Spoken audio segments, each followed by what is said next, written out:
I think Skype is the ultimate field trip where you are actually able to travel to the other side of the world without ever leaving your classroom. I've been teaching for a long time, and to me, school has never been about what goes on within four walls. It's always, how can we knock the walls of the school down? I used to do things like move all the furniture out of the room and then set up the classroom with 2 rows of chairs to make it look like an airplane, and would say, today we're going to Latin America.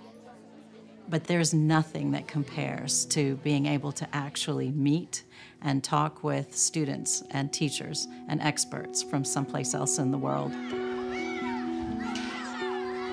I'm here on behalf of the Environmental Club. We have planted some flowers, trees, and everything that will make our environment look good. When you're in the Environmental Club, you will be trying to pursue your dreams, and then you'll help the environment.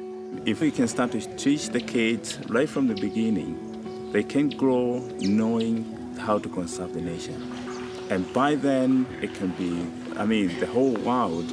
So we are truly, truly fortunate this morning to be able to be making a Skype call to Kenya to speak with 4 high school students and a Kenyan naturalist who is working with nobility in schools. Are you ready? Let's make the call.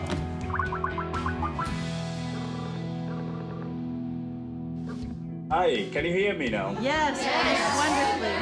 Jumbo. And these are our students. Jumbo. Great, thanks a lot. I will be quite happy to tell you about myself. I'm a naturalist guide.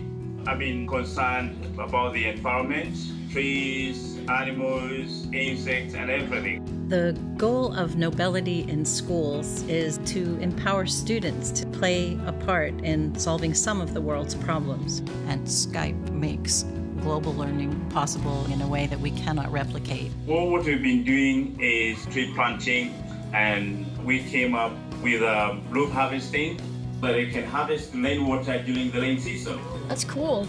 Getting to learn this way and getting to hear from Joseph inspired us to be more involved in saving our environment as well. And I think it was much more interesting than just a lecture in class, just sitting there with a chalkboard.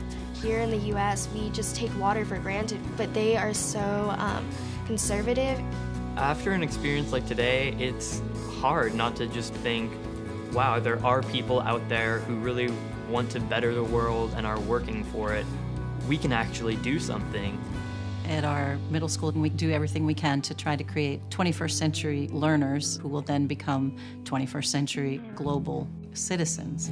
And today, we got to just turn on a computer, click, place that call, and we were able to be talking with kids on the other side of the world. I was wondering, what kind of stuff do you like to do in your free time?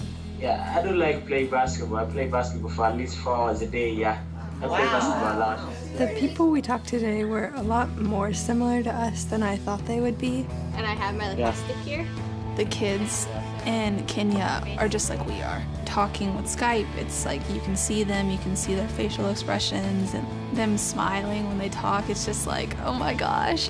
It still contains that element of awe, and you think to yourself, it's nighttime for them, it's morning for you, and we're still having this conversation. Watching my students experience this opportunity today was one of the most incredible moments for me as a teacher. Are we doing it again like next Friday? Was this awesome or what? Yeah. And I'm hearing some of you ask if we can do this every Friday. Yes! I would love that. Education is about making connections of all kinds, and I am beyond excited about the opportunities offered through Skype in the classroom. To have a platform like this where we can sign up and make connections with other schools and other teachers and other students from around the globe, that's a magnificent leap and something we've been calling for a long time. I just think we can all work together and make something that's greater than anything any one of us could do by ourselves.